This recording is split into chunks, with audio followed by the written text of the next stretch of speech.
What's up, everybody? It's your boy, the Italian Stallion, here for another episode of Rebels with a Cause.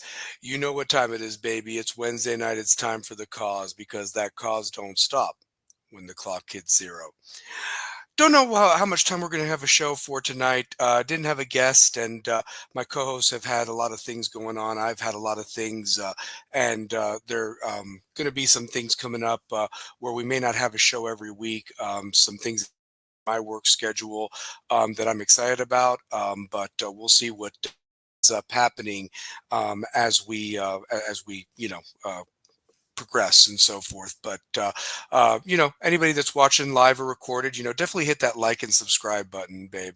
Really appreciate all the support that we've had this last year that we've been doing the show. Chat box, whatever you all want to talk about tonight. That Final Four was amazing, really exciting championship game. Did it live up to the hype? I mean, I'd like to hear what everybody has to thinks about it. I've got my opinions, but first and foremost, it's just this lull right now that you've had this madness, this excitement of basketball, and then it's over. And people are ready for the Masters tomorrow, and I'll watch a little bit of it, but it's just not. Golf has just never been a thing for me. Being a poorer kid, I just never got into it and so forth. And it's just one of those things or whatever. But I like putt putt though. I do like that. So, but anyway, just got to get a little things out there. As always, the views and opinions of this program are not affiliated with those of any other organization or of West High School. These are solely the RWAC Crew's views. That's myself, the Italian Stallion, two-pair Tate, Brian Tate, our stats guy, Mr. Shane O'Mac. Also, join that chat box live, point out when we've inaccurately said something in air, as well as voice your opinions. We want to hear what you guys want to talk about in the world of sports, So want to give some love real quick to my guy, Mr. Alex Thatcher, a class of 2003 grad from West High School, his Knoxville Coffee Company there off of Sutherland Avenue, located in the heart of Marble City. That brew is good any time of the day. So go pay him a visit. Let him know Rebels with a Cause sent you.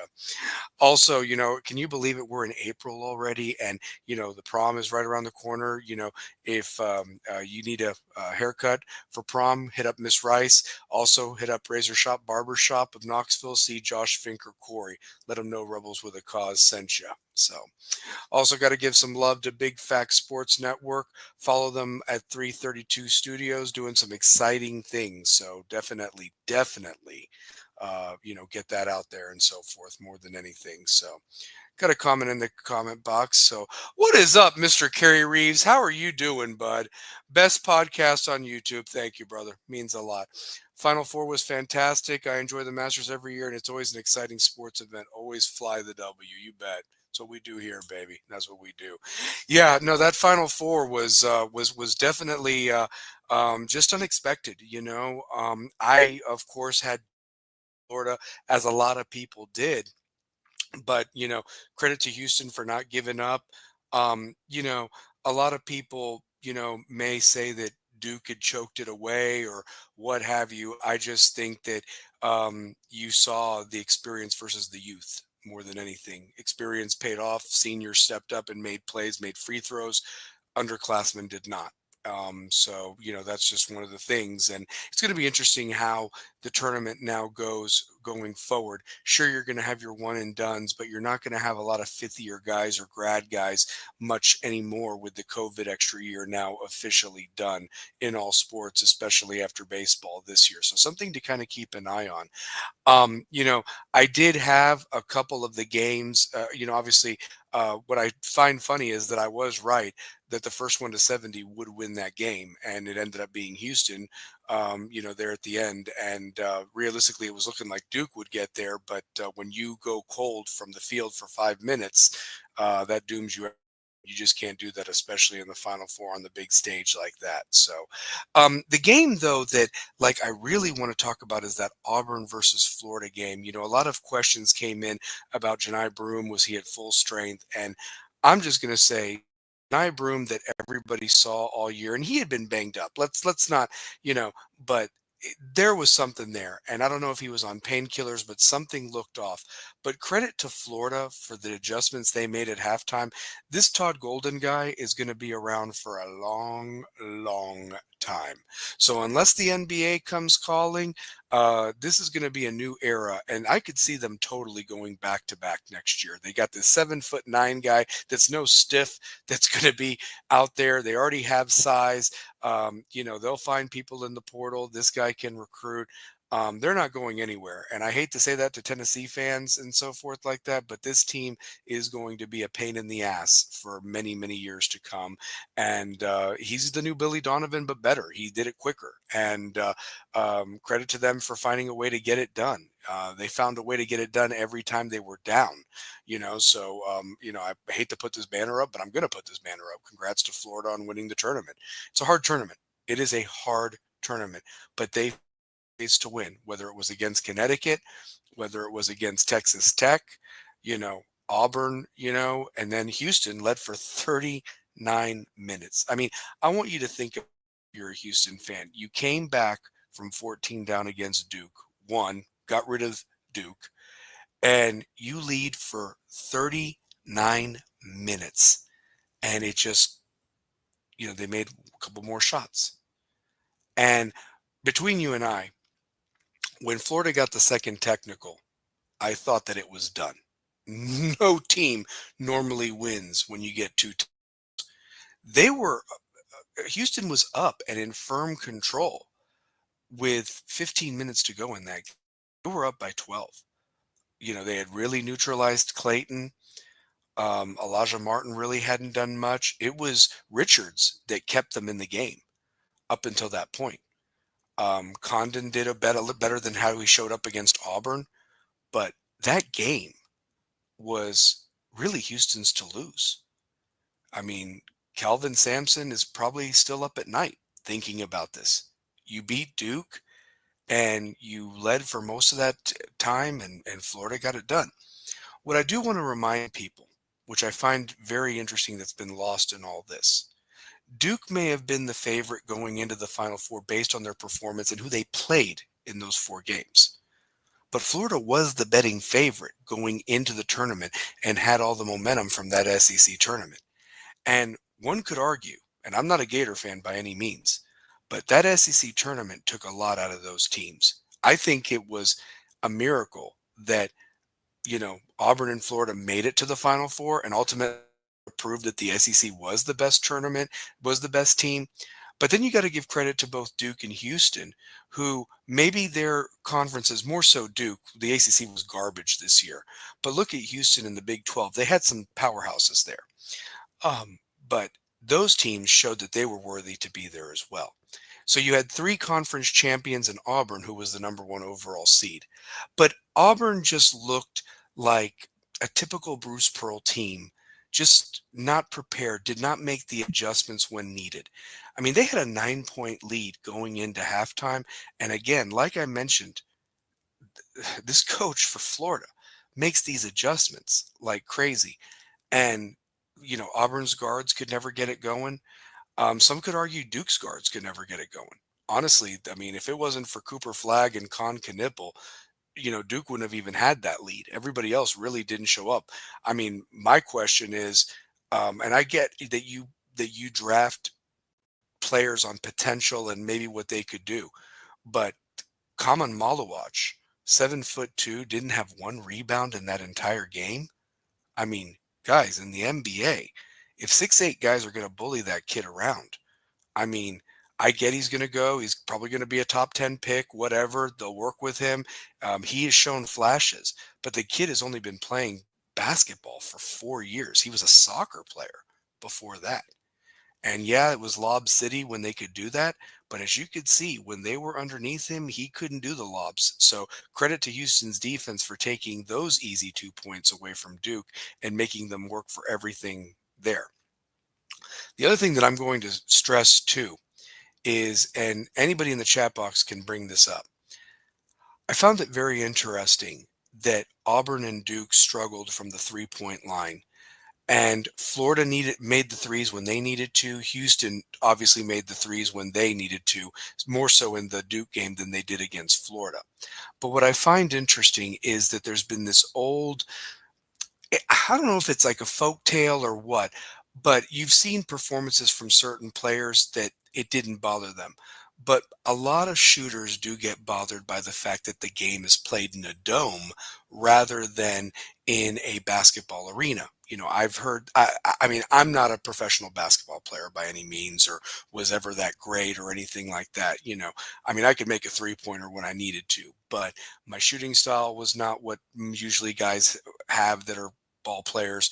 And the thing is I was always told that you look at, a mark and how it goes, and it's all kind of geometry related, mathematics. And I feel that those guys that were making the shots in those first four games in the were uh, were not prepared for this. Houston played their Sweet 16 and Elite Eight games in the Indianapolis Dome, in the dome there in Indianapolis, when they beat Tennessee and Purdue respectively. So they had already kind of had an advantage of playing in a dome. So that's something interesting to kind of think about. The other three venues were just regular arenas. So in the past, I've seen where they've done domes in the Elite Eight and Sweet 16 games just to pack them in there. But because of COVID, that's changed. And I found that interesting that Indianapolis did have that this past year.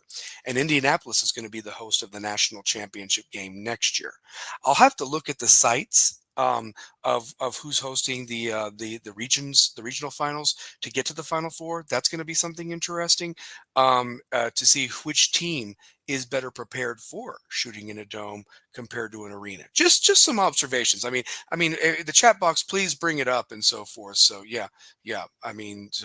Um, little fact: first time in Final Four history that the team that led at halftime in all three games all lost. The last two games, the team in the lead with 4 minutes left lost. Wow, that's awesome, Carrie. That's some great stuff right there. I'm gonna leave that up. That I didn't even know that. I mean, that is true. That is true. Auburn had the 9-point lead at halftime. Duke had a 6-point lead at halftime. Um, yeah, yeah. I mean, and realistically, if you think about it, um, you know, Houston had that, I think, what, a 2-point lead or something going into that last minute. Duke had a 6-point lead going into that minute. That's just crazy there in itself. I mean, those games took a lot out of those teams. I mean, the best of the best played. They were entertaining. I didn't look away. Maybe the scores weren't as high as everybody wanted them to be, but you got to think those kids, 23 down to 18 years old, they all had nerves, and there's a lot of pressure there. I mean, there's something. And they were interviewing past players of the difference between you get from that first weekend, and then it jumps up to the Elite Eight and Sweet 16 games, and then it's just like another level when you get to the Final Four. The media obligations, all the it's a hard tournament to win. It really is. um, I will say that there were some interesting. It was very interesting how the different games were officiated. I felt that there was a quick whistle, um, more so in the Duke Houston game as opposed to the Florida Auburn game. I felt that they let Florida and Auburn play. I will say this much: I feel that Houston got out of rhythm with the reviews and the delays at the end of the game against Florida. The stoppages of play, I know that they need to get it right. I get that, but it's providing extra timeouts. And I felt at times that Florida was sluggish. And by giving them an extra timeout with them needing to use their timeouts, that helped them tremendously to make more adjustments and get their guys in place, and substitution patterns and everything like that. So there's something that I think that the NCAA needs to look at when they go to those reviews and so forth, because at some point or another, the refs are going to have to swallow the whistle. If there's a blatant push or a foul call, definitely call it.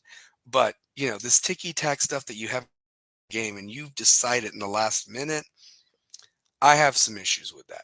I do. Because you're robbing it being decided on the floor amongst these 5-on-5, honestly. Your job is the rules. And again, if it's a blatant foul, call it. Be better on paying attention. I know it's a fast game, but pay better attention of who it goes off of, you know, and so forth. So that kind of took away from the championship game, in my opinion. Again, these are just my opinions, guys. I don't know how everybody else felt, but I feel that Florida was a deserving champion. Here's something really interesting. This Final Four and the four teams that were there, hilarious in itself that the preseason rankings mean nothing. They're for fun. They're based on potential. Injuries can happen. I get it. But the fact that the final four teams were your preseason number 4, your preseason number 7, season number 11, and the one that won it all was your preseason number 21. Keep that in mind. Lightning gets caught in a bottle. I know things happen, but realistically, all 4 1 seeds got there. I would argue that of the ones that were the most disappointing would probably be Auburn. I would say this much because they had so much hype. They had so much hype. And the crazy thing about it is that they really only have an SEC regular season championship to hang their hat on. I mean, think about this. It sucks that Houston didn't win for their fans, but at least they were Big 12 regular season and Big 12 champions, tournament champions, and got to the championship game runner up. Okay. Got a Final Four, you know, Midwest region champion, Duke, ACC regular season champion, ACC tournament champion, East regional champion. Got to the Final Four. Florida, SEC tournament champs, and the Big Daddy national champs, along with their uh, South region or their West region championship. Auburn, all they have to really hang their hat on was the SEC regular season, and some could say that they celebrated too much in Rupp Arena, and that wasn't even a great Kentucky team. Tennessee proved that. Tennessee shouldn't have even lost to them in the regular season, but they showed that they were the superior team when it mattered most in that Sweet 16 game. So if I was Auburn, if I was an Auburn fan, great that you got there. But the fact is that, you had a deep team, a very physical team. And when it counted, they were absolutely a no-show in that last 10 minutes. And um, Broom looked injured. Is that game different if Broom is completely healthy? It's not for me to say. It's not for me to say. But the thing is that I question how some of the coaches coached. I'll say this about Duke with John Shire.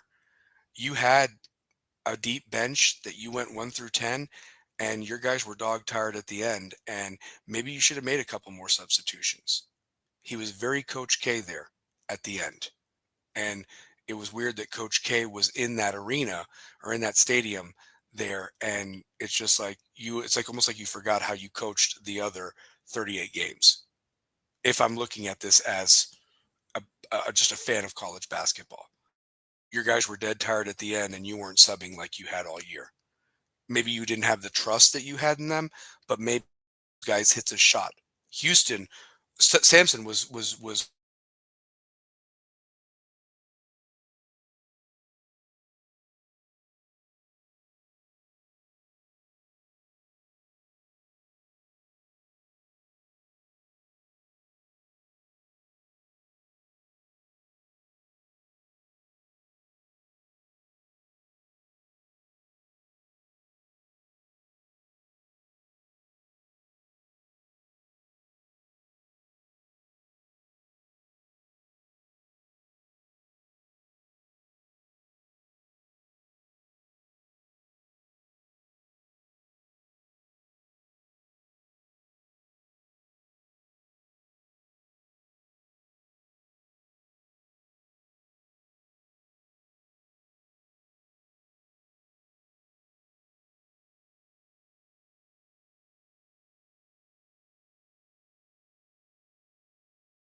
Sorry about that. We had some internet issues there, so very sorry about that. Uh, Carrie, thank you for that because I don't have Shane with me to look that up. Next year's regional final sites are Houston, Chicago, San Jose, and Washington, D.C. So, what that tells me is whoever is going to be in Houston, and if they are playing that in Houston's dome and not so much where the Rockets play, they will have the advantage. I know for a fact that Chicago is the Bulls Stadium, San Jose is where the Sharks play, and Washington D.C. is where the Wizards play.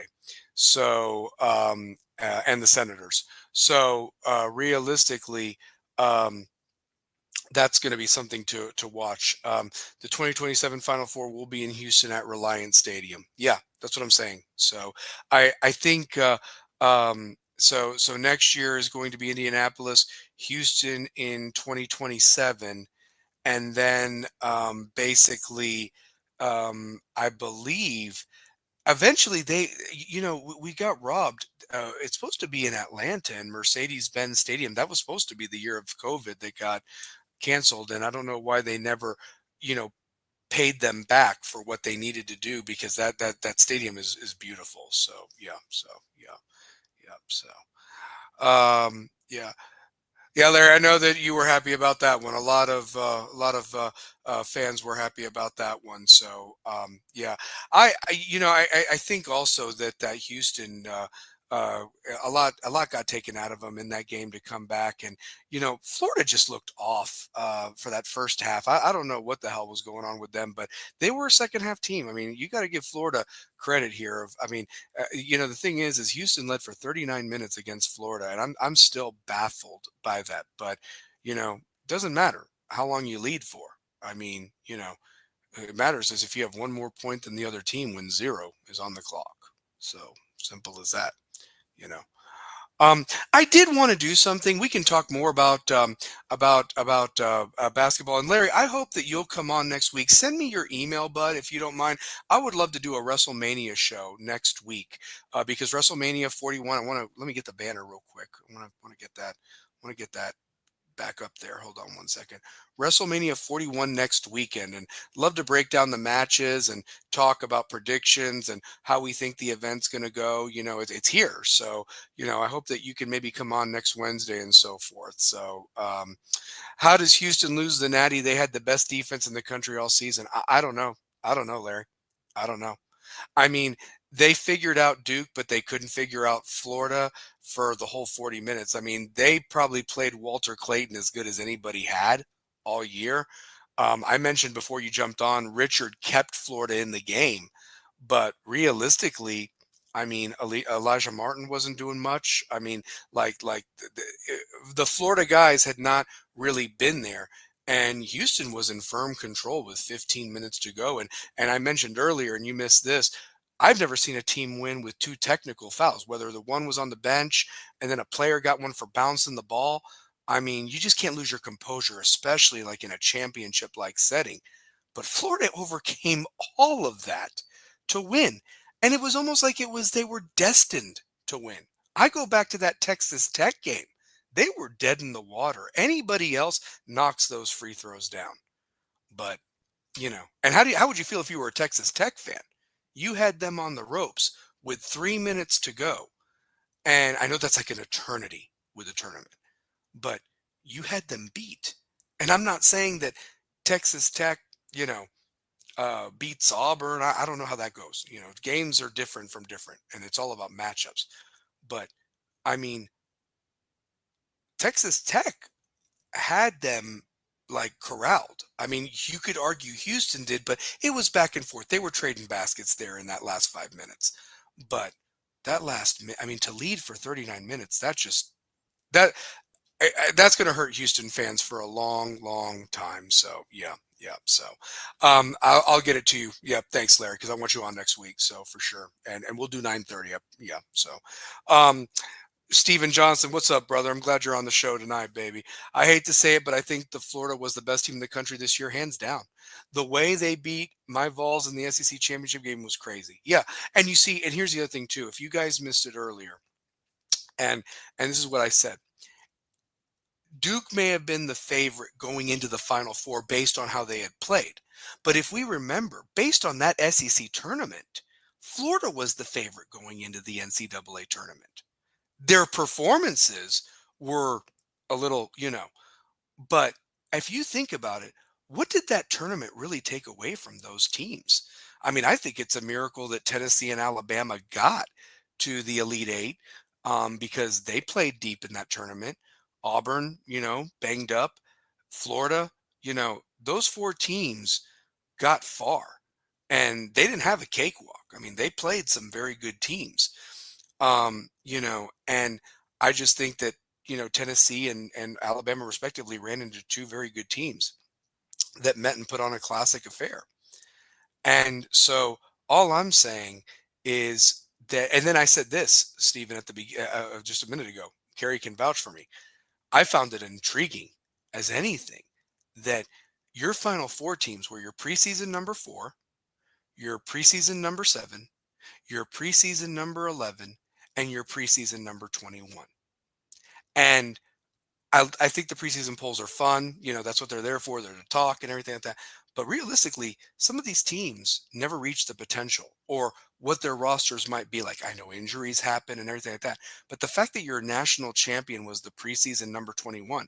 And I also said this coach, this Golden guy, he's not going anywhere. And they're going to be a pain in the ass for years to come. They could be back-to-back champs next year. They got this 8-foot guy. He's not a stiff. Who knows who's going to they're going to get in the transfer portal. This guy can recruit. I mean, and I hate to say, I'm not a Gator fan. Larry knows that. Shit. But I knew this kid wins one. And he's like the youngest coach since Valvano to do it. And he ain't going anywhere.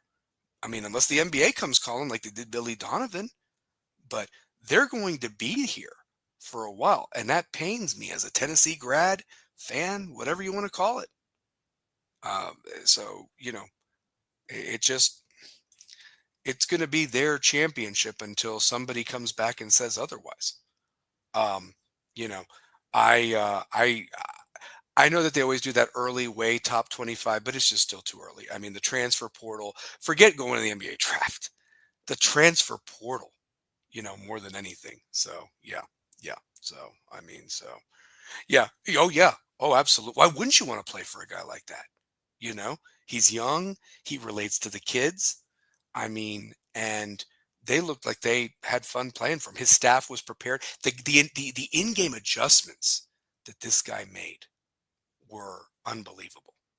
I mean, unbelievable. And like I mentioned, the stoppage of play with these reviews and everything.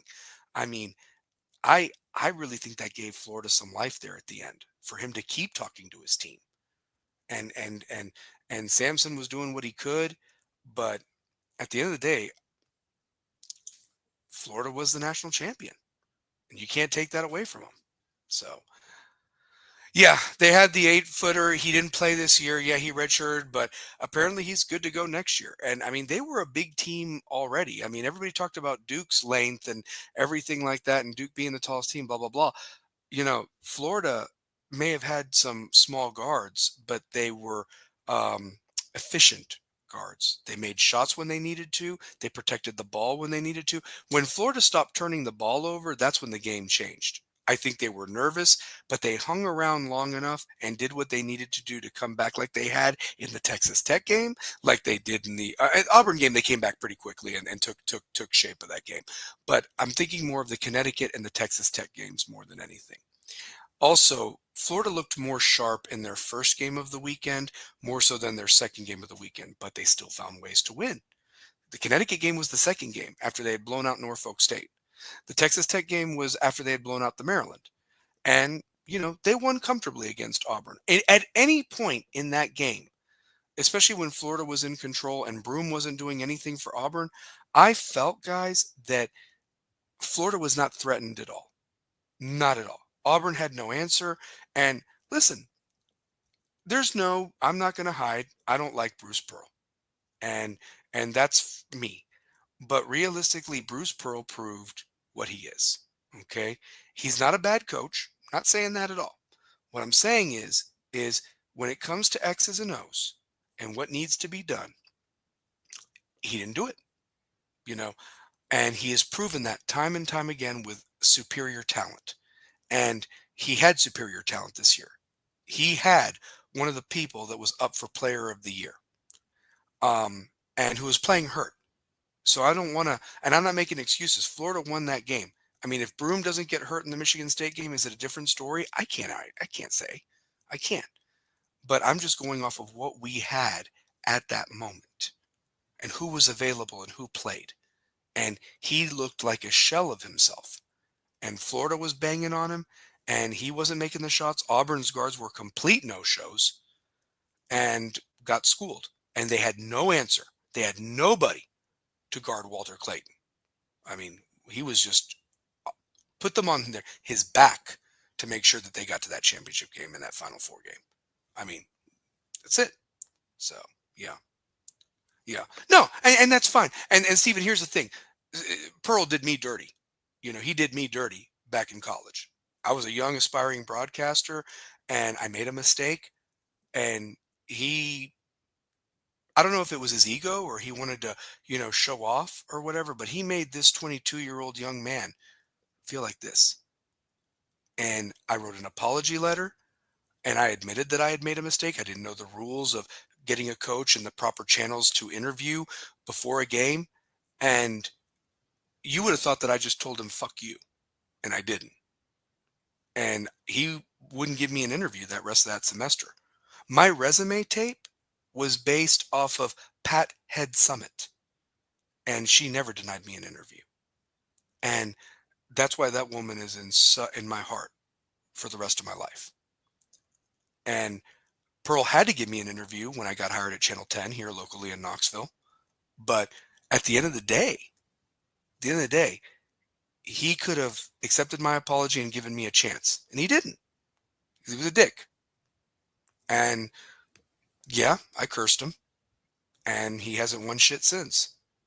Believe it or not. And it is what it is.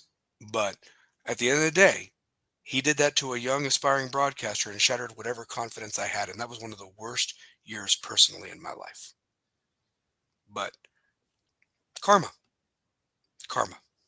So that's what it is. So yeah. So yeah, Larry. So basically, um, uh, I was set up with my camera guy. We were it was the volunteer channel. It was on campus, and yeah, okay, cool, yeah. But anyway, yeah, but yeah.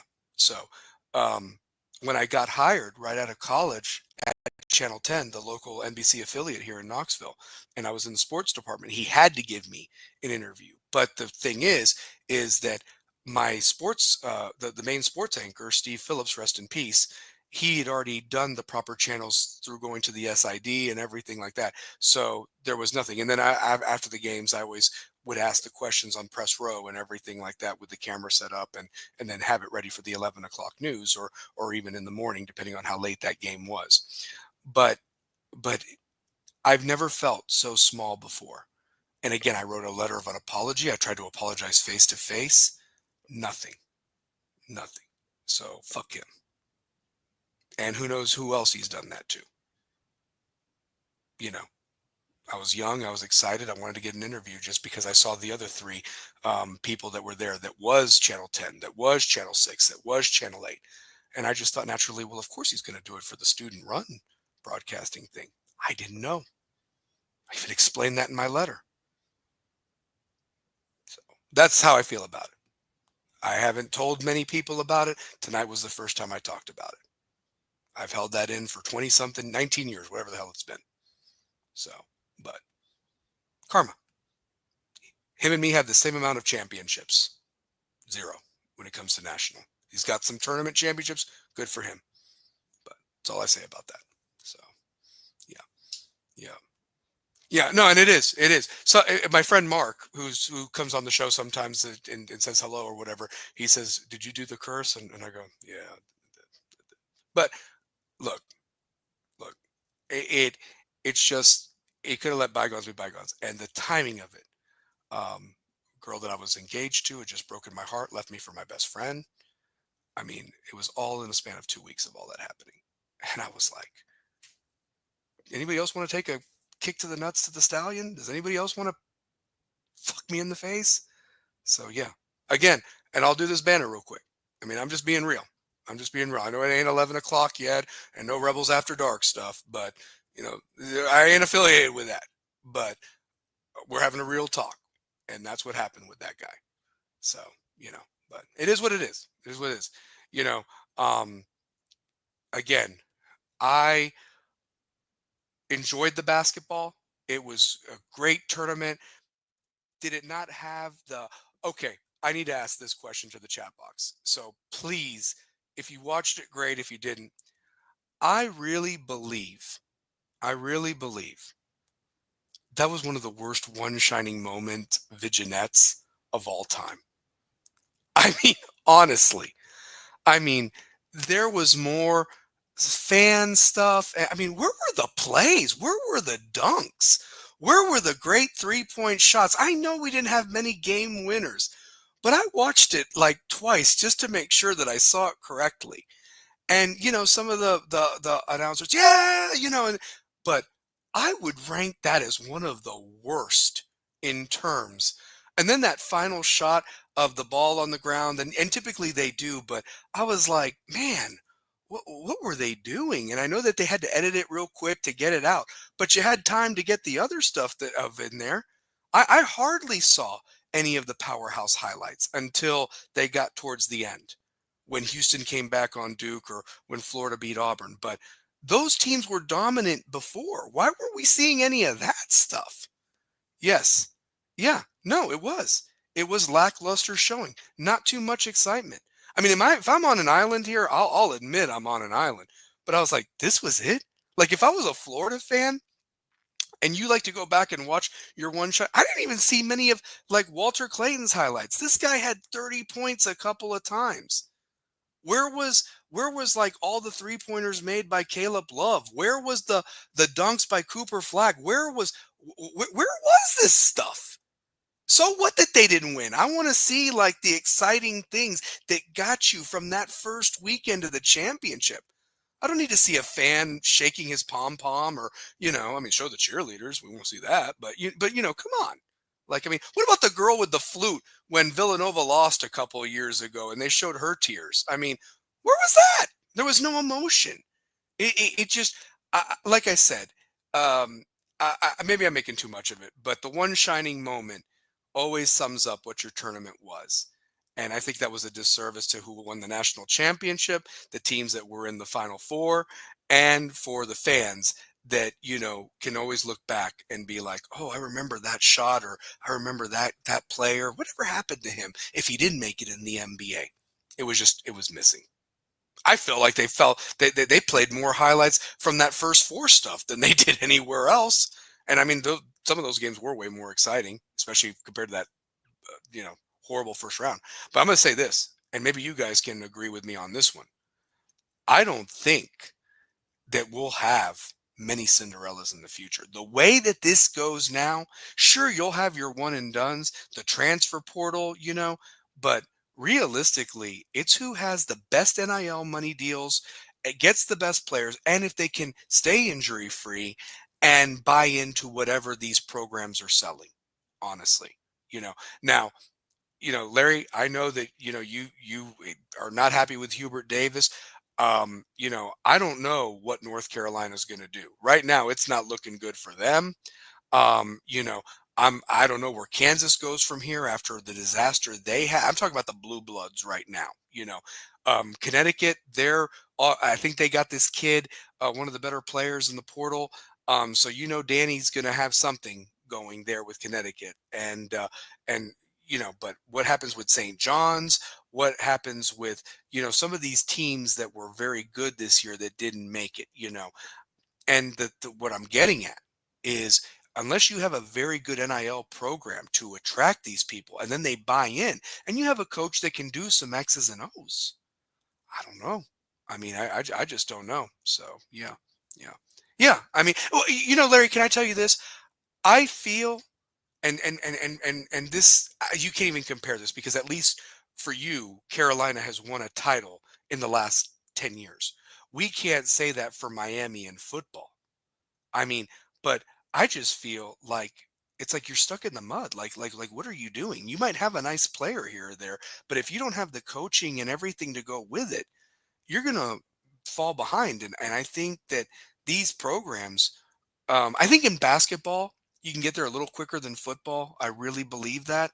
But at the same time, it's like if you don't have a coach that knows what they're doing, and that goes for recruiting, that goes for, the transfer portal, that goes for in-game adjustments, you're lost, man. And what do you do as a fan?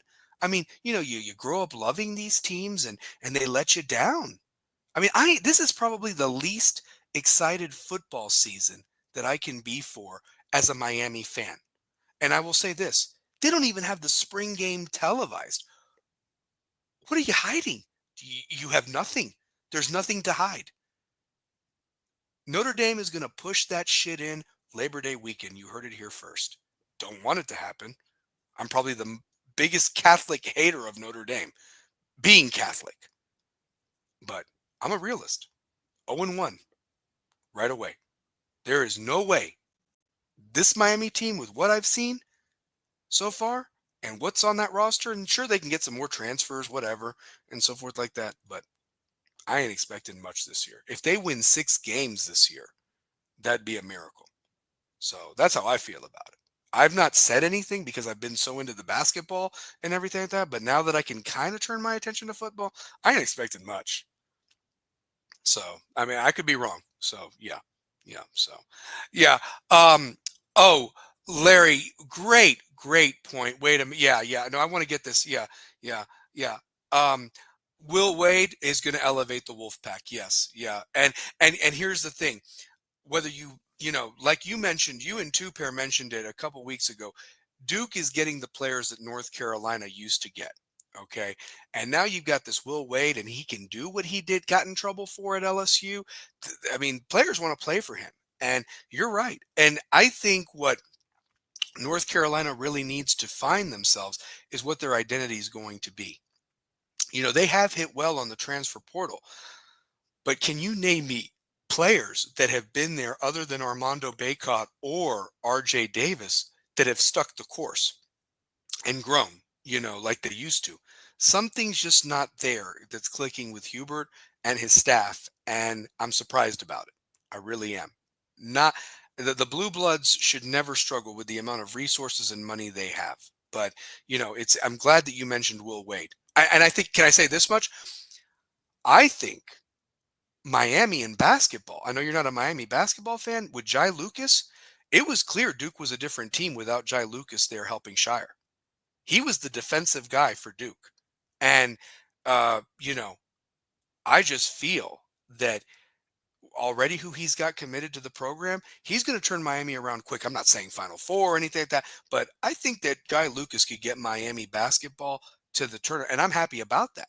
The Final Four was great 2 years ago, but I've never seen a team just go to hell so quick after a Final Four appearance. It was really sad. So yeah, yeah, yeah. Yeah, Miami looks like shit in football. Absolutely, they do. Hands down. So, yeah, and they do. They do. Steven, they do have a lot of talent. They just have a buffoon as a coach, a buffoon. And they paid a lot of money. And here's the thing. Speaking of Duke, they love Manny Diaz over there. They do. And and I'm not saying that Manny Diaz should have been given more time, but here's the thing. Manny Diaz learned somewhere else and got better as a coach to then take over a better program. You don't hand the keys to a Ferrari to somebody that's never driven before. You don't. You give them a beat up used car so they can learn how to drive. Not saying Miami was a Ferrari by any means, but the history, the expectations. But again, like, it's just funny to me where, like, there's no excitement for Miami sports at all right now. Their baseball team is atrocious. That coach that they hired, I said that was the worst hire that they could have ever made, and he has proven right. And it's because of who you know.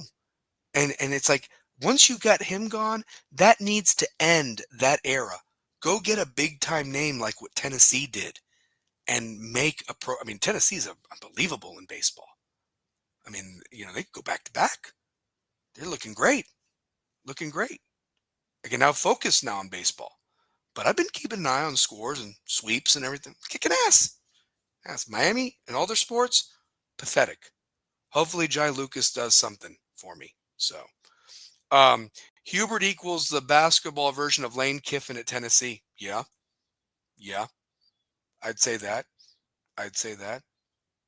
I mean, look at me. I looked stupid that I had NC State in the Elite Eight, playing Auburn, and Ole Miss got rid of them. I mean, it was a nice, valiant comeback try, but damn, I mean, it shouldn't have even been that bad, but it happened.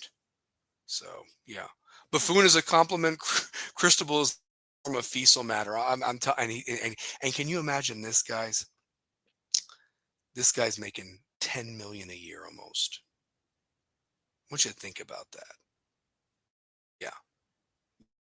And he had Cam Ward, who I believe is going to be the number one pick by the Titans. I could be wrong. Could be wrong. But Titans are going to draft Cam Ward. And I hope Cam Ward kills it for my Titans because they have been shit for a couple years now. Unwatchable as a Titans fan. Unwatchable. And hopefully that gives me a reason to watch at 1 o'clock on Sundays now, or whenever the designated time is for their scheduled games. But that's all I'm getting at is you had that, a once in a generation talent that made it look effortless. And you blew a 21-0 lead to Syracuse and couldn't even get me to Charlotte. Fuck you. Fuck you too. So honestly, yeah. But that's it. I mean, I am to the point now where it's like the only thing I look forward to this football season. Yeah, I'll watch the Vols. Yeah, I'll watch the Vols for sure. And I love SEC football. Love that SEC football. But it's West. It's West. And, I'm excited that spring game's coming up on May the 9th and so forth. I'm actually going to be off from work that day. I want to have a nice little tailgate there. We're going to do a live show after the game. And it's going to be great. It's going to be wonderful. And, I got to talk to Paul Romero and hopefully he'll give me the permission to go live from there.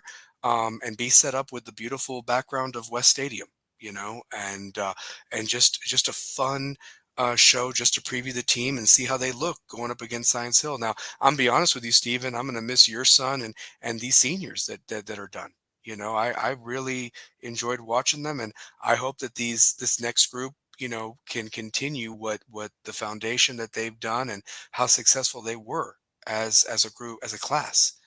And it's going to be different, and I hate change, guys. I don't know how you all feel about it, but my hours are changing at work, and I'm working a night shift now permanently from home. So that's going to change some things of what I can and can't do with this show. I wanted to go live from the baseball, and now I feel like a schmuck because I've let them down. You know, I you got to do what you got to do with what puts bread on the table, and so forth. But maybe things will change a year from now. I don't know. I don't know. But right now, there's a lot of things moving in this stallion's life or whatever, and I haven't even had a chance to really talk to my co-hosts about it because they've got stuff going on in there and so forth. So show's not going anywhere. Promise you that.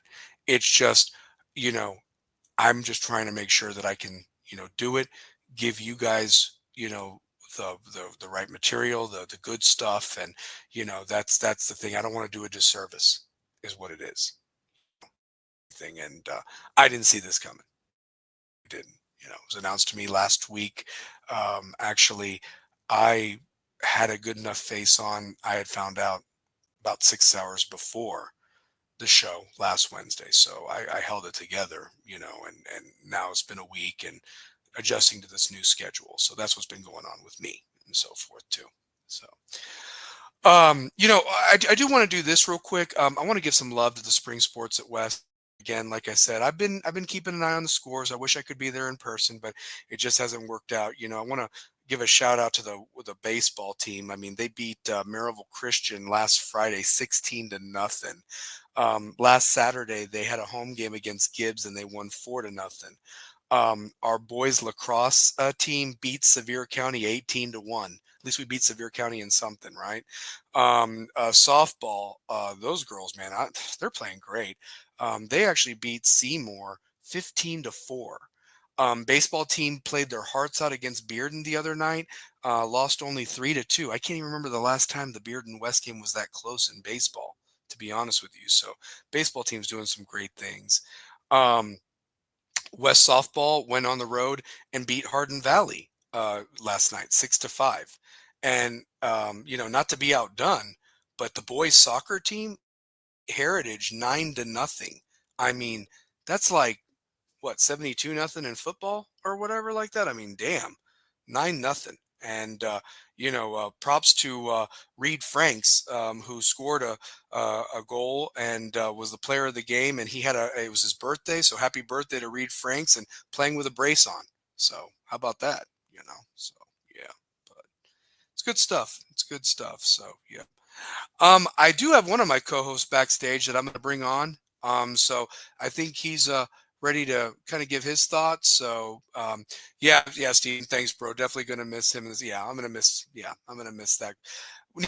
Offensive line, man. I hope they're ready for the challenge. I'm going to miss that offensive line last year. I know that there were times where I expected more from them, but they did the best they could, and they were going up some monsters. So, but I know that we'll figure it out somehow. So, but let me bring him on though. He's my um, Seminole, and Mr. 2003 West just finished up 19 years announcing for the Rebels and the Lady Rebels in basketball. Pellissippi State, just got so much good stuff going on right now and everything. But give him a warm reception, whether you're watching this recorded.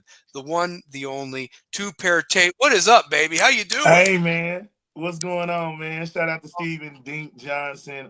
Shout out to you. Hey, I'm so sorry. So we've been No, you're we filming. We're filming on the show right now. So I had to leave production just to race back home. Oh, you're So fine, bud. You're that's why fine. I was like, damn, I got Rebels with a cause, man. I literally just Yeah, well, we had therapy hour with James, by the way, with the Stallion, I should say. Like Stallion finally told the Bruce Pearl story. Larry wanted to know about it. So if you want to go back and listen or whatever, I got a little man, got a little rough. you done broke some people parts with the I Bruce got I Pearl got a story. little rough. I got a little rough. I got a little rough. So, but Hey, you I know what though? yeah, I had to throw the banner out. I've heard you tell the Bruce Pearl story, and can I give my Bruce Pearl stories? Sure, sure. Um, a lot of people don't know I was supposed to announce for the Vols when Bruce first started when Bruce started coaching. Mm-hmm. When once the things happened with the allegations, the Aaron Craft thing, um, it got to the point where they didn't want me around the universe. They didn't want me around that. So Doug Coase, who I think every day, Doug Coase was the one that gave me the opportunity during Conzo's era. Oh, okay. So remember, Bruce Pearl was working for HT Hackney, Uh-huh. and I told him, I was like, I really want to go forward and being like an analyst on sports, and he gave me one of the. I know he didn't mean it in a bad way, but he was like, "Well, you can't really be an analyst if you didn't play the sport." He meant it. No, he meant it. Man, He meant it. He you meant it. know, and but this is the thing with Bruce. But during the Rocky Top League, he was so. It's like you see me in one light, you see me in the other. Don't change your light when something comes dim for you. If you get Mm-hmm. what I'm saying. Yeah. But he gave me his card. He told me to reach out. I reached out, never really even. And Bruce is a great guy.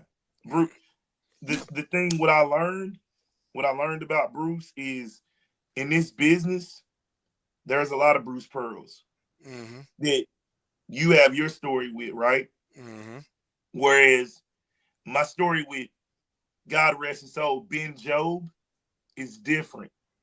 My stories with Ludosin are different.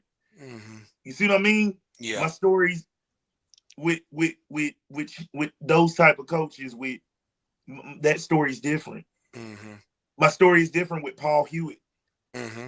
My story is even different with Conzo Martin, who gave me the opportunity to announce for the Mm-hmm. University of Tennessee. You know, I don't really like to toot my horn or brag or any of that shit. I don't, because I'm really a homeboy from the projects that's really intelligent, that went to West High School, that could have went to Webb. You know what I mean? Could have Yep. went to Webb, Yep. turned down the opportunity to go to Webb because I'm from Mechanicsville. My sister's class of '95, Marlon Bustles. You see what I'm saying? Like, Yeah. I get it. that was I one of my get it. sister's best friends. I get it. Oh yeah. Yeah. Shad Broyles. I wanted to go to West. Mm-hmm. That's right. I grew up around Sean Bowman, Mm-hmm. Mark Job. That's why I wanted to go to West. Yep. And, you know, coaches like that, I learned something very valuable that day. He will see you again, but the next time he see you, make the impression that he will never forget about you. Mm-hmm. I agree. But that's what I Yeah. took from your story, though. Like, Yeah. and you know, it was a learning. You learned something valuable Oh, I from did. this, Oh, I did. Yeah. because you won't look at him the same way as you did before. Mm-hmm. Oh yeah. Yeah. And that's no knock to him. That is just, I call it the domino effect, right? Mm-hmm. Look at the domino effect of his coaching. What's Mm-hmm. been the knock on his coaching? He can't win the big one. Yep. What happened in the Final Four? Couldn't win the big one. I mean, Who, was who did we say was completely the best team in the country when I said Florida. Florida was the best team in the country? Yeah, and that's what I said. I said Duke may have been the favorite going in that Final Four because of how they played those 4 games, How they but played. going into that tournament, it was Florida Florida. was That the SEC tournament Florida was beat the best fabulous. team in it. I think Tennessee was the Fabulous. best team in the country. Yeah. Yeah. And the thing is, Tennessee got blitzed by Houston. Mm-hmm. They never recovered because it was 35-15. It's hard to come back. Yeah, from that. Yeah. You cut it to 10. When you cut it to 10, you got to get to 6. Mm-hmm. Houston shot lights out, right? They shot Mm-hmm. lights out. And you couldn't combat that because you couldn't hit shots. Mm-hmm. You weren't getting favorable opportunities. As much as I love this group is an elite 8. They're an elite. They're an elite team. They're There's an elite nothing wrong with program. that. There is nothing wrong with that. So There's nothing wrong with that. They are Nothing. elite. Yep. Football, you made it to the playoffs. Baseball, you're the defending champs looking to go back to back. Baseball, you could very well run the table. With what they lost, the fact that they're even here, that's amazing. That's amazing. So, yeah. Yeah. And like, one thing I say, man. Larry Frank's 95, like your sister, by the way. He just said class of 95 is the greatest class of all time. All time. Yeah. Yeah. Think of the legendary people in the class of 1995. Vincent Carter, Kevin Garnett. We got Paul Pierce in there. Class of 95. Mm-hmm. Was Jameson? Jameson was class of 95, wasn't he? Antoine Jameson? I mean, yeah, national player. Derek Hood. Yeah. Look, Stephon Marbury. Yeah. Yeah, that 95 class of 95. Yeah. Yeah. Yeah. Hold on. Chauncey Billups. Yep. Mm-hmm. Oh, yeah. Champions. You're naming champions right now. Champions. So, did you see what Steven just wrote? I didn't know Bruce was like that. Reminds me of Jeremy Pruitt. Now, Bruce isn't a bad guy. It's the thing of it's a domino effect. Every action, if it's a positive reaction, positive things come from it. It was a negative reaction, so your actions now to said coach is in a negative light. Mm-hmm. So all you see is that negative light from what? The interaction. That's why if I met Jay-Z, I don't even know what I would do. It would just be like, thank you. That's all I could tell him. Mm-hmm. Yeah. Well, can I say this? Can I say this about Bruce? I do have one positive thing about him, even after what happened between him and I. The fact that he did the up and cup, and in case if anyone wants to learn this move, he literally grabbed Aaron Andrews on the sideline of that game when it was 1 versus 2 and did the up and cup and got away with it or whatever like that. So that's when you put your arm around a girl and do the up and cup. So I've actually nicknamed Bruce Pearl the up and cup every time I see him, by the way. Mm-hmm. So I did take some positive, but I get what you're saying too, Bruno. I do. That's just me being funny. So yeah, for sure. So yeah. But Steven actually blames the loss on Rick Barnes that they weren't prepared for Houston. That's what Steven's take is in the chat box. I could argue that, maybe. I can't argue that. You know why? Mm-hmm. They weren't prepared. They weren't. And here's a guy. Can I tell you this? I mean, when this is why, like Dink, I grew up playing baseball behind Dink, C Hills, when I was with the Mechanicsville Kings. Nice. So I've known Dink since I was 7 or 8 years old. Wow. So me and him talk about sports, bro. We got to cover his son. I know. Like, I'm gonna miss that. I'm gonna miss him. You know what I'm saying? Like, that's how close. Yeah. You see the connections of West people. You're connected to my OG. Mm-hmm. Yeah. Through his son, who you got You see what I mean? Mm-hmm. Oh yeah, for sure. That's why Rebels with a Cause is a lot bigger than us doing Maynard Elementary. Maynard. Look at that. Maynard Elementary, Mechanicsville. But when he's saying that, this is what happened. They weren't prepared for what Cryer would do. They weren't prepared for Sharp. Everybody got a plan until they get hit. Mm-hmm. That's right. Look, that's right. When Florida State used to play Miami, and you remember the year before where Charlie Ward couldn't get close. He couldn't get close enough to the red zone where Dwayne Johnson, Warren Sapp, they made it very uncomfortable. Yeah. Mm-hmm. Medeiros for Charlie Ward that day. Yep. And was that wide right 2 or wide right? Or was that wide right? It was wide right 2. It was wide right 2. Yep. Wide right 2. But that's what I'm saying. They weren't prepared at all. No. You let Sharp shoot like he was Chris Lofton.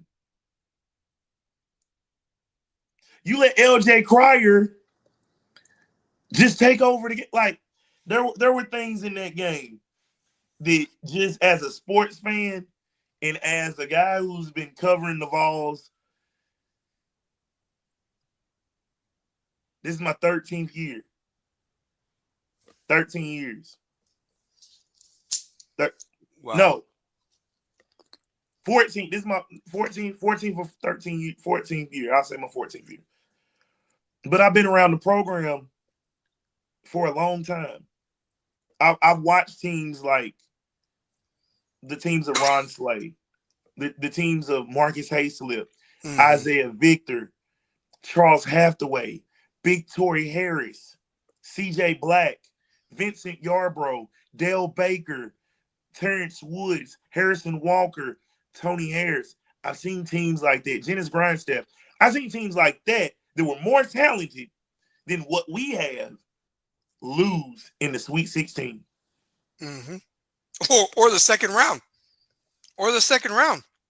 Didn't even get out of the first weekend. Sucked. We seen an SEC title team with Zagai Ziegler get bounced by Michigan. Mm-hmm. Yep. Kennedy Chandler bounced. Yep. Then Kennedy Chandler, he bounced to the NBA And now he's bounced on different teams. But there's no knock on Kennedy. I'm just putting things in perspective because it's a domino effect. The domino effect is, what does Tennessee do to recover? You now get Jacoby Gillespie. Is Jacoby Gillespie gonna shoot up all the balls like he did at Maryland? We'll see. I love Jacoby. Jacoby is an incredible player. But when you hear guys from PG County, when you know what I mean? Like, I got ties to the NBA world. Mm-hmm. When I hear the guys from PG County saying, oh, y'all got Jacoby Gillespie gonna shoot up all the balls, I got to see it to believe it. Because now we got a guy from Vanderbilt on our team. Mm-hmm. You see what I'm saying? Like, the tradition of college basketball, it's over. It's done. You wouldn't dare be a Vanderbilt guy going to Tennessee. Now, in retrospect, we had a Memphis guy come to Knoxville, Scooter McFadden, my guy, one of my good friends. Scooter was one of my good friends in college. But Scooter, he wasn't getting treated right at Memphis. Mm-hmm. And Calipari was going to be there. Yeah. He made the best move. He played for Buzz Peterson, where a guy that he knew he was going to get to shoot. Mm-hmm. What I'm saying is, Tennessee, the preparation for Houston, there's no way that game should have got that ugly. No. You call a timeout, and you gotta refocus those guys. I agree with that. You didn't refocus, and you're turning over the ball. You're not getting into stuff and you got out tough. Mm-hmm. Igor Milicic, I don't even know where you were. I don't. Out tough. Mm-hmm. Yep. Cade Phillips played tough. He played tough every game. Can I ask you a question, by the way? Caro, you're 7 foot. Well, here, I'm gonna go one better for you. I'm not gonna pick on Tennessee now. I'm gonna pick on somebody else. You ready for this one? Okay. And I said this earlier in the show. So again, go back and watch it and whatever, because but I'm gonna repeat myself. Yeah, we gotta get 20 minutes. If you That's do, fine. we got 20 minutes. It's fine. How do you be and listen, probably gonna be great in 5 years if a team is going to take a chance on him, will develop him, not give up on him. Had Joel Embiid comparisons. How are you a top 10 potential draft pick, 7'2", and you didn't get one rebound for Duke in that game? Common Malawach. So you can pick on Igor and all them. There's another 7-footer absolutely out toughed by Houston. Now, senior versus I don't give a damn. I don't give a damn. I don't give a damn. You're 7'2". You just have a 9 foot. I'm like, what are you do? How do you not have one rebound in that game? One. And you're a top 10 pick? One. You're 5. 5'8", 5'9", 5'8" on a good day. Yeah, 5'9", yeah, 5'8", 5'9", yeah. I'm about 5'10", 5'11". On a good day. Now look how nice they were in the program. They listed me at 5'11". I don't know what the hell happened there, but they were nice in the program to put 5'11". They were nice. There you go. Well, I mean, 5'8". Any guy that looks like Dan Morgan's little brother. They gave me a couple inches, so there we go. So yeah. But, hey, you know what? You and Dan Morgan might be the best white linebackers of all. We might be. So there. I don't know. Hey. No, listen. No, Paul Bugslugsy was good. Luke Kuechly's good. No, he's great. Yeah. What about our guy? What about our guy Ryan Scott? That's the best white linebacker time in West history, without a doubt. So yeah, Michael Lynn would have been if he not broken his leg. When Dink said something, put it like this: young guys like Dink is older than me in a few years, and when guys like that talk, they looking at every angle of the game, and we look at every angle of the game for West. Like, we're critical, but positive. like we're giving them media training of what's going to happen to them in college, in pro, and in life. So when we talk to our coaches, Jason Sehorn, easily. Jason Sehorn might be one to code it. You know what? We need to do that. Cold ass white boys on the field. Yeah, there you go. Hey, and he was with Angie Harmon too, so I'm gonna give that one right there, Angie Harmon. So yeah, but anyway, Angie Harmon. So, yeah. Angie Harmon. Yeah. Almost. Hey, Allie Landry. Oh, I forget, man. Oh, you're name dropping now. So, oh my goodness. Landry. Yeah, I'm gonna call her tonight. But no. I like that. So, but no, but that's right. why, like, you know what I'm saying, Larry Frank, Kerry Reeves, Dink, these guys bring that to our show. Ooh, that dude was I would never have wanted to go one-on-one with that dude, man. Jeez. Yes. But you know what though? Like, we're a diverse group of people where I met James by me roasting on the guy who always tried to roast me off the baseball team. And I was a freshman.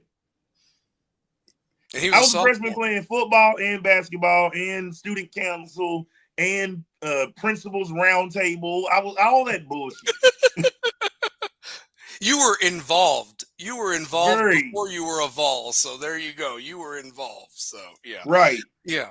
So what I say to that is, we're teaching our young people media training. When I interview his son after a game like that, you know what I mean? Like, we're giving them the training before they get to college on how to speak to people after the games. We don't talk to them after a loss. No, we talk to them after every win. No, yeah. I don't even want to talk to anybody after a loss. No, I don't either. Can I say this? We don't even go out to eat after a loss. We don't. We went right the hell home. We only go out to eat if we win. I had a beer at Twin Peaks and ran into Coach there later on. But can I say this much? I hope this senior class or whoever the guys that are coming up are as fun as this group that's about to graduate here in like 6 weeks or 7 weeks, whatever it is now, and so forth. And here's the other thing too, Tuber, I don't know if you heard this at the beginning of the show or not, but actually it was in the middle of the show. But we're going to have Larry Frank come on next week if you're okay with it. And we're going to talk WrestleMania, baby. We're going to talk WrestleMania next week. We might have to go on till midnight. What day are we going to do it? Wednesday or Tuesday? Let's do Wednesday night. I mean, if you can do 9:30 or 10, whichever one. And remember, Larry's in Central Time. Larry's in Central Time too. So that's the other thing. So I just want to make sure he can do it. And he's going to give me his email address. I want him on because I know he has some Cody. You know what? We might if Larry would like to be a contributor to where he could come on certain when we don't have school shit and when, let's bring him on as our wrestling guy. We need a resident wrestling guy to talk wrestling with. Yeah, we got wrestling. I mean, we got NBA playoffs about to start really soon here too. So I mean, yeah. So let's do this. Yeah. Let's do a thing where we have contributing editors. Oh, he's an hour behind. Yeah, because he's in Louisiana. That's Central Time. So if we went on at 10, it would be 9 o'clock his time. But I mean, I know you've got some stuff going on. Here's the other thing too. If we need to move the show to a different day, now I know he's got some obligations also. Okay. Now, but remember, we moved it because of basketball season. Basketball season is over. So basketball season's over. Yeah, so and I really need to get out here and check this baseball team out. I've really been swamped. I've been swamped because look at this. Give me 1 second. Sure. So yeah. Larry, let me know when you're free because we'll revolve it around you because realistically, I would love to devote the show to wrestling next week. Honestly, I would just love to just. So, I got a huge distribution deal, with Brick House Beauty's distribution. Shout out to Okie Taylor, but 226 Film Production. All my we got the DVDs. If you see it right here, Oh wow. yeah. So I got all the copies in, and that's why I've been shooting my show kind of late. Mm-hmm. Because I'm a syndicated radio host now, so Yeah. I'm working my ass off, James, Oh, well, because dude. Yeah. I just got my you know hours what I'm changed saying, at like work. Yeah. Xfinity. I'm gonna be on leave from Xfinity. I got a few more surgeries, so I'm not gonna be at Xfinity as much. You know what I'm saying? I'm a big advocate of fighting kidney disease and kidney failure. The Sean Elliott's, the Alonzo Mournings. I have the same rare. Thing. It's hereditary. You Yeah. know, I don't even drink alcohol. Yeah. No, and I heard That's that. what's I heard crazy. that you didn't. Yeah. Well, and I also announced on the show before you came on, my hours are changing at work now.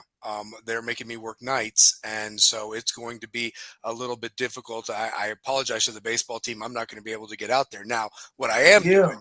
I am going to be off on Friday, May 9th, and I want to put that banner back up for that about the West Spring game, and we are going to go live from there. I got to talk to We Romero. now that That's I'm happening. taking, yeah, that's in stone. That Yeah, that's we're in stone. there. That I day might is even try to sacred. get there earlier than Oh, that. I'm going to. I'm going to make it an all day thing. I'm going to get there around 3 and talk to the coaches beforehand and all that stuff or whatever. But we will do Yeah, a I'm gonna live try to show. do like I just want 4 to four get 30. permission. I'd like to get permission before we just assume all this and everything like that. So yeah, but But anyway, that's what I want to say though. We're never coming down on any of the kids. never, Um, never. if anything, we're giving them the media training that they're gonna get when they're in college, after a game, after a loss. We don't talk to you after a loss. Mm-mm. They're gonna talk to you after a loss, Oh, oh and my and God. they are a little bit more critical than we are. Mm-hmm. Yep. Yeah, that's the thing. I'm excited to see what this team brings. You know, it's kind of like I know there's talent there. I know that there's guys that want to step up there, but I think that this is going to be the most interesting season because of who's going to be your quarterback, who's going to be your tailback, who's going to be, like there's talent. But it's a lot of guys that have been waiting their turn, and now it's their turn. So who's going to step up and take it? And Yeah, you like got a great who is gonna opponent. really step up? Yeah, and you got a great opponent right off the bat in Science Hill. So, that's going to be something to keep an It eye on. is. But we're going to make that happen. But yeah, but I want Larry to let us know when he is available and so forth for next He week. can be our wrestling contributing. Yeah, I would We love it, need a and wrestling I would contributor. love to do a WrestleMania show next week because it's and here's the thing, I'm going to get to watch it with my stepson. So how about that? How Awesome. special But you is know that? what? We So need Larry Frank to just give us like 15 minutes. We need to find a way to give him like a 15-minute portion or 20-minute. We're becoming bigger. yeah, You know what I'm saying? We've really expanded the show. Let's keep our thoughts and prayers with Shane and his yeah, family. absolutely. Make sure we do that every week. I Yeah. got to give a big shout out to my girl Alicia Moore. She was our security guard at Bearden Middle and West and everywhere in school. I've heard So that name, by the way. I've Alicia heard that name, Moore. Alicia Moore. So yeah. Yeah, So, shout out to Alicia Moore. She said, "You better shout me out on your show. You better mm, shout me out on your show." And shout out to my girl Chasma Gorley. Her birthday is today. So if you see Chasma, you see my girl Chasma. Like this is it's big, man. Shout out to her and her sisters. They opened me with open arms when I moved to the east side in '94. Being from Mechanicsville, we lived out there. It's a true blessing, man, when you see people growing old. You know what I'm saying? I got friends that are 40 that look 25. mm-hmm. People have told me I don't look 41, so I hope that's a compliment. So that's the thing. So I mean, yeah, yeah. Larry said this. What about next Friday, the night before Mania? Are you busy? I mean, that'd be pretty hot. That'd be pretty cool, What actually. time? What time, Larry? What time I would may be good? have a date. Okay, there you go. There you go. So there we go. Oh. Look at that. Well, if we could do Friday night, I get off work at 8 o'clock. So, Okay. I mean, I don't know what time's your date. Well, if you do have a date, then it's out. So, but But you know what? Yeah, just let me know if we do let it me. Friday. He could do if we could get on at 9 o'clock. Okay. do an hour, 9 to 10. Yeah, 9 to 10. Yeah, it's just with us doing it, with us pushing the DVDs now. Yeah. I gotta be at all these club. I'm not a club guy at all. Yeah. I don't. You know me. But you could do 9 to 10 next week, though, right? Because that wouldn't mess you up. So let's do this. So Rebels with a Cause, the WrestleMania episode, Yep. night before Mania, next Friday, 9 o'clock. Book it. Larry, all I need is your email address, and you can message me, and we will do a WrestleMania 1 hour show previewing the matches next week. So yeah, that's perfect because I love I'll just shoot the Asheville later on that night for Cabin Fever Radio. Okay. All right. Sounds good. And then you'll be done by 10. I guarantee you, you'll be done. Yeah, we're done. If we're done by 10 or 10:30, you know me, I just don't like driving late. Oh, dude, and you got to go through that 1-lane road now. Yeah, one fucking lane. Yeah, yeah. So yeah, Larry said it to me now. I'm a stickler for that late night driving. So. Yeah. No, I got it. So, but no, man, I apologize, man. No, guys, and I feel so bad. I get so into the show, I miss your messages all the time. You know what I mean? Like, I don't think that I'm ignoring you. I'm just so into it, and we were having a great conversation. I want to shout out to anybody that participated in this chat box, whether it was Larry, Frank, Steven, Carrie. I mean, I appreciate you guys all the damn time, honestly. And I love talking sports and everything with you guys. Honestly, this is my me time. This is my time to relax and enjoy having a good conversation about sports and everything going on right now, honestly. So yeah, for sure. So next Friday we'll do that. Two-pair, any other thoughts real quick about Florida winning the championship? I mean, we got, I'd say 9 more minutes. So, Well, what I'll say is this. I learned something very valuable. Damn right. I learned something very valuable. We lost to the best team in the country. I'm happy. Mm-hmm. I'm cool with it if it remains in the SEC. Yeah. If Houston would have beat us, if Houston would have won the title, do you know how infuriated I would have been? If Houston beat us when we had an opportunity to see Florida for the 4th time. Yeah. That's where I'm at with it, though. I get it. Yeah, and you know what I said? I said, here Houston led for 39 minutes. And I saw that post. Yeah, and I was just like, damn. But all that matters is who had 1 point at the end. I mean, here's the other thing too. I said 2 points that I wanted to bring up. 2 points. Last week, I put this. Auburn versus Florida. Broom at full strength. He clearly was not. He clearly was not. And when it came to Duke versus Houston, first 1 to 70 wins. That's exactly what happened. So I know my shit. I don't pretend like I'm a professional. You fucking do. I knew. Bro, you've been covering sports, playing sports since high school. Mm-hmm. This is what we do. Yeah. We're not. Here's what I like to say. Me and you, we aren't Skip and Shannon or Skip and Stephen A. We're not Pat. We're not. We would want to live up to that mantle of those guys. We're damn good at what we do. And we cover. Did you read this? How about that dumbass Florida fan who climbed to the top of the red light pole and fell? Just an idiot. I mean, that don't surprise symbolizes me. Idiot. Yeah. But nah, man, it's just we cover sports. We cover sports in a way that it's for the fan. It's for we don't. You know what I'm saying? We don't sugarcoat shit. We about that action, boss. We are. We about that action, boss. We are. It ain't no cookie cutter fluff. It's Rebels with a Cause is what every sports show should be like. Mm-hmm. Yep. We're grown ups. We're gonna curse. Mm-hmm. We're also gonna show you West High math. Yeah. I'll show that banner real quick. I hadn't gotten to that one. Look at that right there. Look at that. Yep. We show y'all how to make money. There it is. And think that's just 100 parents. Mm-hmm. You got Think, more think, parents than think that at about, West. hey, So. Dr. Speeds, that's just 100 parents. Principal Forrester, that's just 100 parents. Principal Carruthers, that's 100 parents. Principal Romero, that's 100 parents. If we continuously do this with Bo Sutton, our alumni foundation, there will be so many better days for West High School. So many better days. They will have it better than what me and James could ever imagine. This is true. Because we're able to take the most valuable resource that we have, and that's time. Yeah. Yeah. Larry put, that's why I rock with y'all. Keeping it real makes the show more authentic. Keep doing what y'all do. I appreciate you, brother. Thank you. Appreciate you.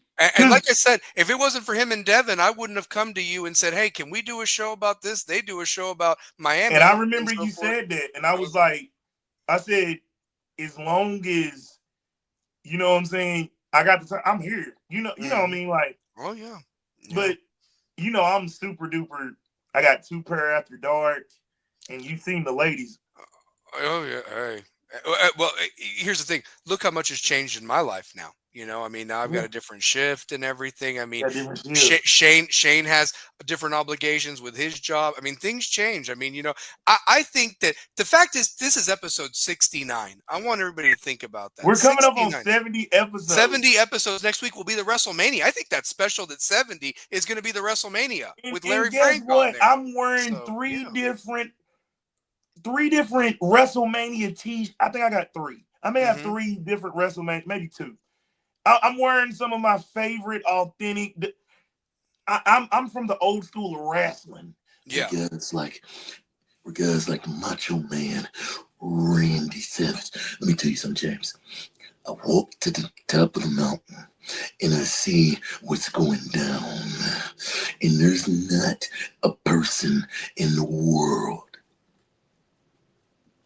I got chills, man. You sounded just like him. So you did. So Larry Frank just put, they're the most hated Miami podcast. It came back that Cristobal hates them, by the way, because they're just dropping facts. They're just telling the truth. This is I'm a Florida State guy, but I love some Miami football. I do. Miami and Florida State are cousins. The hatred I have for Florida is just because I'm a Tennessee guy. Yeah, that's both sides. I'm a Tennessee You're going guy. both sides, so yeah, absolutely. Yeah. So like Miami, for me, my Uncle Mike is the biggest Miami fan ever. And my Uncle Mike is the reason why I appreciate Clinton Portis, CJ Parker, Rohan Marley, Ray Lewis, Vince Warfolk, Cortez Kennedy, Jerome Brown, God rest his soul. Oh, yeah. Cortez rest his soul. But I come from that. Yeah. So when we talk Miami, Florida State, Tennessee, that's my wheelhouse. Oh, look at this. So Friday night, they're going to have an FSU versus Miami fan battle live on air. You know what, Larry? I'm going to be able to tune in for that. I think I should tune in for that. Yeah, because now that I work from home. Send me the link for that. Yeah. If I'm not, send me the link because I may be on the road. Shoot. And you can listen to it. I've listened to them plenty of times on the road. Shout out to C-Note. Shout out to 226 Film Production, 332 Studios, Brick House Beauties, Fubu Studios. Big shout out to my man, Italian Stallion. I wish you was on. If you was on this DVD. Oh my God, it'd be real. It'd be real. No, I will send you the link to their show. And I've listened to it plenty of times when I'm on the road. Like if I can't catch it live, I catch it recorded and everything like that. So, and it's going to be uncensored. So yeah. But no, yeah. I love what I really do love what Larry and Devin do. They're a fantastic group of guys. But we are the new age of sports reporting because. Yeah, we played high school and intramural in college, but we're not a bunch of sleps. We're not a bunch of bums. You know what I mean? Like, we played too. Not at the highest level because I never want to take away from somebody in their sport because if they come in my arena, which is rapping, I will expose them with exposure. Without a doubt. Without You a know what I doubt. mean? So yeah, no, and So I love talking the game. I love I talking love the game. talking I love again. talking the history. And you want to know something? Can I share something with you real quick that I want to Yeah. leave? Larry, I don't think you saw this, but Carrie shared this at the beginning of the show. Little fact: this is the first time in Final Four history that the team that led it last 2 games, the team in the lead with 4 minutes left, lost. Meaning Duke in the Final Four, Houston in the championship game. You'll That's never right. see anything like that again. You won't. You You won't. won't. You know. You won't. And and for Carrie to bring that, I love that. I loved Yeah, I that. That love was one that of the too. first things at the beginning of the show. I wanted to bring that up or whatever No, like that's that. dope. So That's I mean, but you know, yeah, no, it was big. Curry's seen some. If we've seen some games, He's seen Curry some has games. seen some games. You see what Larry wrote right here? Let's be real. YouTube podcasts are better than network television because we're not controlled and we can be free. Amen. Amen. Yeah. Even Honestly. though I can't put on anything in YouTube for a while because I was doing the national championship game live. Oh, were you really? Oh, wow. So good for you. Good for you. So, well, here's the thing. I will send you the link so you can see the Miami versus Florida State battle this Friday. Next Friday, we're going to do the WrestleMania, WrestleMania. the appetizer. So that's going to be awesome. That So, is. and I'm going to wear my Roman Reigns shirt next week. I think I'm going to go tribal chief I next week. think I'm gonna wear my Ron Simmons damn shirt. Do you want me to wear? Do you want me to wear the wig, Larry Frank, the Roman Reigns wig or what Do have you not like wear that? the ring. I'm Do kidding. not wear the. Do not. Hey, I might put that red lay on. I might put the red lay on or what have you. Yeah, you can do that. Do that. I got it in SummerSlam. So, let's wrap it up right here. Two pair. If you want to close this out, baby, real quick. I just wanted to let you know: baseball team, softball team, lacrosse team. I read some scores before you jumped on. Soccer team. They are doing some damage out there, man. I So know. it makes me feel And good, we haven't got to one and game. I feel so bad because these kids are You know what? It's They are. wild because the winter sports, football and basketball. I mean, that's what we did. Don't get me wrong. I covered baseball. Mm-hmm. I Oh, I love announced soccer. I baseball. love soccer. I love baseball. I I mean, announced. so, I announced both soccer teams, but yeah. I'm gonna be honest with you. It's harder now because I'm on the road and Yeah. I'm having. And now here I am working 12 to 8 from home. So Yeah, like when the hell am I going to get to the baseball field? So, it's a little bit harder for us now. when they're sweeping up the concession stand. So, Right. yeah, but Yeah, it's a little bit harder for us now. it is. I mean, pause. Yeah. Because Now they did tell me that during football season, they ain't going to mess with me during football season because they said they know that's a passion of mine. So I appreciated that. They did say man. that. People gotta understand. You gotta have your passions, man. Like Yeah, for sure. So you gotta have your passions. yeah. Like Well, you close us out, brother, like you always do, and let's end this like we always do, throwing up that W, baby. throw the dubs up. Hey, Damn man, right. I really want to thank everybody in the chat box that kept you gave time, and James is really going above and beyond because we are super slammed right now with what's going on with Big Fat Sports, what's going on with 94 Feet. A lot of things are shaping our world, and you guys are in this world of Rebels with a Cause because we have a cause, and we need to show these causes like kidney research, cannabis research, like insurance adjusters that have to fix all these hurricanes, and we're a little bit more different than your regular podcast. Yep. We're actually rebels that have a cause, and we're going to make sure that cause is right. It doesn't matter if you're black, white, whatever. That's right. The stock market is still down. Okay? That's right. So, yeah. Sorry. Yeah. It's still down. It's down 20%. So I'm about to tell you now, buy. That's right. And I ain't talking Justin Timberlake, if you know what I mean. No. You're talking BUY. So BUY. yeah, BUY. Because it's down 20%. You better get it now. Yeah. Get it now. Because that 401k ain't looking like 401k. It's looking like 401 not today or tomorrow. Yeah, it's not looking good. So hey, you thought you had 15,000 in there? That 15 done went to 14. Hopefully, it don't go war. So look, what I tell you is this: be mindful about the world. Yeah. Be mindful about the sports world. Look at the way NILs are happening. Yeah. We give you guys the world from us as we see it through these rebel eyes. Mm-hmm. And we are a cause, and we take this cause very, very effing serious. I didn't want to curse because we got parents that watch this show. Of course we but do. we take this very effing serious. And I apologize for my 2 F-bombs I did earlier, but it is what it Hey, is. we're only allowed 5. That's it. That's it. So, yeah. Yeah. You had 2? Yeah, Larry's a big stock market. Larry's a big stock market, by the way. We in a recession. I'm shorting everything. Larry's a big stock guy, by the way. So, yeah. Yeah. So, Yeah. that pump is going to pay me. Mm-hmm. Yep. Hey, he is. That's it. So, well, next Friday, guys, please tune in for WrestleMania. Whether you like wrestling or not, I think we're going to have a lot of fun next week. I really do. Man. I can't wait to have We Larry will. on the show. You know, I love. I don't know why I still love wrestling. It's the kid I in us, can't man. explain it. It's still the kid in us will never die. Just remember I can't that. stop. You know, I can't stop watching. I can't stop watching Biography, Dark Side of the Ring. Oh, real quick. I promise we're gonna end the show. But Dark Side of the Ring. Did anybody see the Ludwig Borga one that just aired? By the way, No. The Hellraiser from Helsinki. I mean, it's an hour long. I need to watch it. Okay, yeah, I had to record it. Look for it on your TV guide or whatever like that. But I watched it. 2 pair. Because I always wondered what the hell happened to the guy, because they built him up and then he loses to Lex Luger and you never see him again. Never see him again. And the story tells what happens. I mean, this guy was like a neo-Nazi. Like, he had the swastika on the back of his. The biography talks about it. And Jim Ross called him an asshole, flat out asshole, hard to work with. James Cornette goes down on him. I mean, like, I'm telling you. So yeah. Yeah. I gotta check that out, bro. Yeah.